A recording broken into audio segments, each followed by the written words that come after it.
فرش التراب يضمني. سر میرا نام عثمان رفیع ہے، سول انجینئر. سر پاکستان کے علاوہ دوسرے بھی اسلامی ممالک میں نظام خلافت رائج نہیں ہے، تو کیا یہ اتنا کمپلیکیٹڈ ہے یا پھر صرف ویسٹرن انفلوئنس ہے وہاں کے حکمرانوں پہ کہ یہ سسٹم انفلوئنس نہیں ہو سکتا؟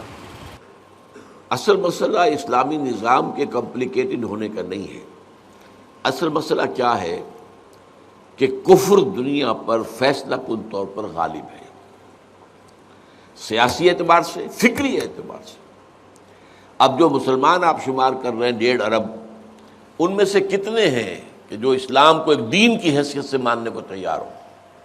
اس وقت تو جو اوپر کے لوگ ہیں وہ تو عموماً وہی ہیں جو مشرف کے قول کے مطابق جو ہیں وہ روشن خیال ہیں، بس ٹھیک ہے میں مسلمان ہوں، اور مشرف نے کہا تھا میں بھی مسلمان ہوں، میں نماز پڑھتا ہوں، پتہ نہیں پڑھتا بھی ہے کہ نہیں، شاید کبھی پڑھ لیتا ہوں کچھ جمعہ کی یا کسی عیدین کی، لیکن یہ ہے کہ ظاہر بات ہے کہ صرف اس سے تو مسلمان نہیں بن جاتا. نماز روزہ ہے تو اس کے ساتھ ہی اور حرام چیزوں سے جو ہے بچنا وہ بھی لازم ہے. تو اس وقت ان کا تہذیبی غلبہ ہے، معاشی غلبہ ہے، علمی غلبہ ہے، ٹیکنالوجی ان کے پاس ہے، سائنس ان کے پاس ہے. ہم پیچھے رہ گئے ان تمام چیزوں کے اندر، حالانکہ ایک وقت میں یہ تمام چیزیں عربوں نے دنیا کو دی تھی. یورپ جو ہے وہ تو یوں سمجھیے کہ جس کو ڈارک ایجز وہ خود کہتے ہیں کہ وہ ہمارا سیاہ دور تھا.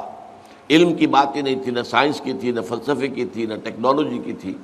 پوپ کا حکم، اور پوپ جو کہہ دے بس وہی آخری بات. بائبل کی طرف بھی ریفرنس نہیں، اور شریعت موسوی کا کوئی سوال نہیں، وغیرہ وغیرہ. تو یہاں اس کے بعد عربوں کے اندر اسلام کی جو برکات تھی اس کے نتیجے میں علم آیا اور حکمت آئی اور فلسفہ آیا اور سائنس آئی اور روشن خیالی بھی آئی اسلام کے دائرے کے اندر اندر. اور یہ پھر جو ہسپانیہ کی یونیورسٹیاں تھیں ان کے ذریعے سے یورپ میں پہنچا. لیکن اس کے بعد ہم سو گئے، انہیں جگا کر ہم سو گئے، عیاشیوں میں پڑ گئے، ہمارے اونچے اونچے محل بننے لگے. ابھی میں ذکر کر رہا تھا کہ جو خلیفہ عبدالحمید تھے جن سے کہ یہودیوں نے کہا تھا کہ آپ کے سارے قرضے، بے شمار قرضہ ان پر تھا، اور وہ سارا کس وجہ سے تھا کہ انتہائی وہ جو ہے فضول خرچ آدمی تھے، بڑے سے بڑے محل بنا رہے ہیں. توپ کاپی کا محل جا کے دیکھ لیجئے، اس میں جو کروڑوں اربوں انہیں لینے پڑے، اور وہ یہودیوں ہی سے لیے. بینکنگ جو تھا وہ سارا یہودیوں کا تھا، یورپ کا. اب اس کے بعد انہوں نے اس میں جال میں پھانسنا چاہا، لیکن وہ اللہ کا بندہ کم سے کم اس میں اڑا رہا. اب اس وقت جو ہے اتنا بھی ایمان اور یقین ہمارے اندر نہیں ہے. ہمارا معاملہ جو ہے وہ یہ ہے کہ ہم دست نگر ہیں. ہمارا معاملہ یہ ہے کہ ہم اپنے پاؤں پر کھڑے نہیں ہیں. اللہ پر ہمیں یقین ہے نہیں کہ اس کی مدد کا یقین ہو. اگر ہم اللہ سے وفادار ہوں تو اللہ کی مدد کی بھی توقع کر سکتے ہیں. جب ہم خود اللہ کے باغی ہیں، وَمَن لَّمْ يَحْكُم بِمَا أَنزَلَ اللَّهُ فَأُولَٰئِكَ هُمُ الْكَافِرُونَ، ہم تو اس کفر کے زمرے میں آ رہے ہیں کہ ہم اللہ کی اتاری ہوئی شریعت کے مطابق فیصلے نہیں کرتے. اللہ کیسے مدد کرے گا؟ اللہ تو کہتا ہے کہ سودی کاروبار بند نہیں کرو گے تو پھر میرے اور میرے رسول کی طرف سے اعلان جنگ ہے تمہارے خلاف. ہمارا تو سارا نظام سود پر ہے.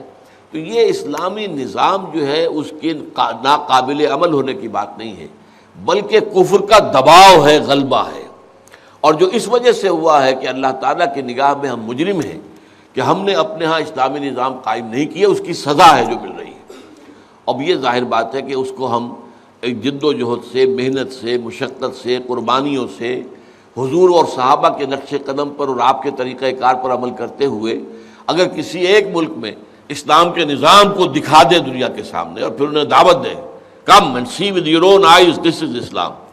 کیا تمہیں دھوکے میں ڈال رکھا ہے لوگوں نے، اسلام سے ڈرا رکھا ہے، آؤ دیکھو اسلام یہ ہے، یہ اسلام ہے، بتاؤ اس کے اندر کون سی کمی ہے. یہاں تو فریڈم بھی ہے، یا ایکویلٹی بھی ہے، یہاں انصاف ہے، عدل ہے، امن ہے، چین ہے، مواخات ہے، بھائی چارہ ہے. تو آ کے اگر ہم مثال پیش نہیں کر سکتے تو اس وقت تک یہ معاملہ ختم نہیں ہوگا. تو اس اعتبار سے آپ کو توجہ جو ہے اس پر کرنی چاہیے کہ اس نظام کو پاکستان میں جس کو ہم نے حاصل ہی کیا تھا اس لیے کہ یہاں نظام بنائیں گے اور دنیا کے لیے اسے ایک لائٹ ہاؤس بنا دیں گے. جیسے آپ کو معلوم ہے سمندروں کے اندر جہاں چٹانیں وغیرہ ہوتی ہیں اور اندیشہ ہوتا ہے کہ اگر کوئی جہاز ادھر آیا تو چٹان سے ٹکرا کر پاش ہو جائے گا، تو وہاں لائٹ ہاؤسز بنا دیا کرتے تھے. اونچا سا ایک ٹاور بنایا اور اس میں آگ جل رہی ہے تاکہ دور سے جہاز دیکھ لے کہ بھائی ادھر کا رخ نہیں کرنا ہے، یہاں تو خطرہ ہے، یہ سرخ بتی جو ہے یہاں جو چٹانیں ہیں. تو اسی طریقے سے پوری دنیا کے لیے ایک لائٹ ہاؤس، اسلام کا ایک نظام بنا کر جو ہم نے پاکستان کے حصول کا مقصد قرار دیا تھا اس میں ہم لگیں، اس کے بارے میں زیادہ سوچئے، اور اس کے لیے جو طریقہ کار حضور کا ہے اس میں آپ کی خواہش ہو تو آپ میری کتاب منہج انقلاب نبوی کا مطالعہ کریں کہ آپ نے کیسے انقلاب برپا کیا تھا، اس کی جد و جہد کریں۔ اب اثر نو یہ کام کرنا ہوگا، یہ توقع نہ کیجئے کہ چونکہ اتنے مسلمان ہیں تو لازماً یہاں اسلامی نظام آ ہی جائے گا۔ وہ کیسے آ جائے گا جبکہ ہمارے اندر ایمان نہیں ہے، ہم اپنی انفرادی زندگیوں کے اندر بھی شریعت کے پابند نہیں ہیں، تو پورے ملک کے اندر کیسے شریعت نافذ ہو جائے گی؟ تو اس لیے اس کے لیے جد و جہد کرنی پڑے گی، اور بڑی انقلابی جد و جہد سے یہ کام ہو سکے گا۔